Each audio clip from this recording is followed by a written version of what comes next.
Une première création, le berceau cosmique de l'existence.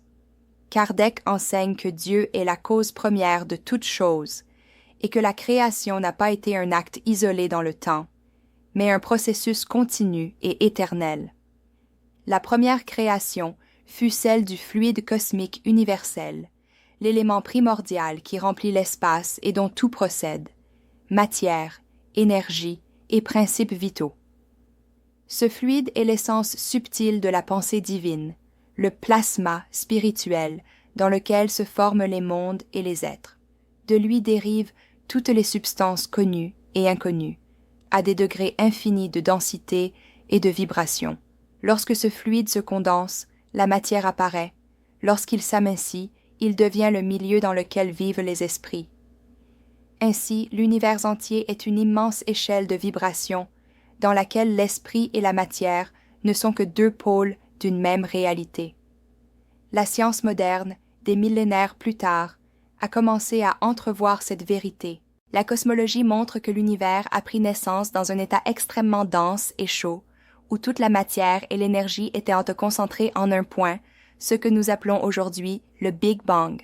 À partir de cet instant primordial, l'énergie s'est étendue, a refroidi et a donné naissance aux particules, aux atomes, aux étoiles et aux galaxies.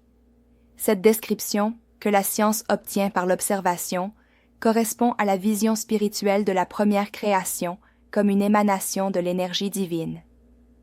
La physique quantique révèle également que la matière est, en essence, vibration et champ énergétique.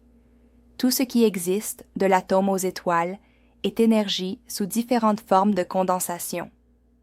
L'univers, par conséquent, n'est pas un ensemble de choses solides, mais une symphonie de fréquences, soutenue par des lois mathématiques et harmoniques.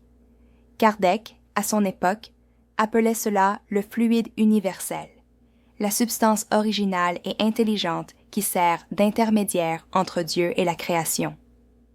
Cette première création ne se limite pas au monde physique. Le même fluide, animé par la volonté divine, donne naissance aux principes spirituels de la vie.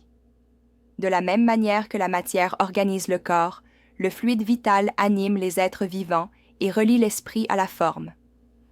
Ainsi, la vie n'est pas un accident de la matière, mais une expression de l'impulsion créatrice de Dieu. Kardec explique que la création est permanente. Dieu crée incessamment, car son action est éternelle. Tandis que les mondes naissent, évoluent et disparaissent, le fluide cosmique continue de générer de nouvelles formes, de nouvelles combinaisons, de nouvelles opportunités pour l'évolution des esprits.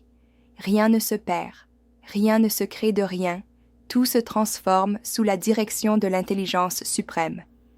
L'astrophysique actuelle confirme que l'univers est en constante expansion et renouvellement. Les étoiles naissent du effondrement des nébuleuses, vivent et meurent, dispersant dans l'espace les éléments qui formeront de nouveaux mondes. Cette chaîne infinie de création et de destruction est le reflet visible de la vie divine en mouvement, de la même manière que l'esprit évolue à travers de multiples existences. La première création, donc, n'est pas un événement lointain, mais une œuvre continue, dans laquelle Dieu manifeste sa présence à travers les lois qui soutiennent le cosmos.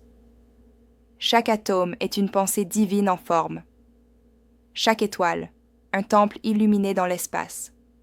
Et l'esprit humain, qui contemple aujourd'hui l'univers, fait partie intégrante de cette même création éternelle. Si ce message a élargi votre vision de l'origine et du but de la vie, partagez-le. Car comprendre la première création, c'est reconnaître la présence de Dieu dans le mouvement même de l'univers.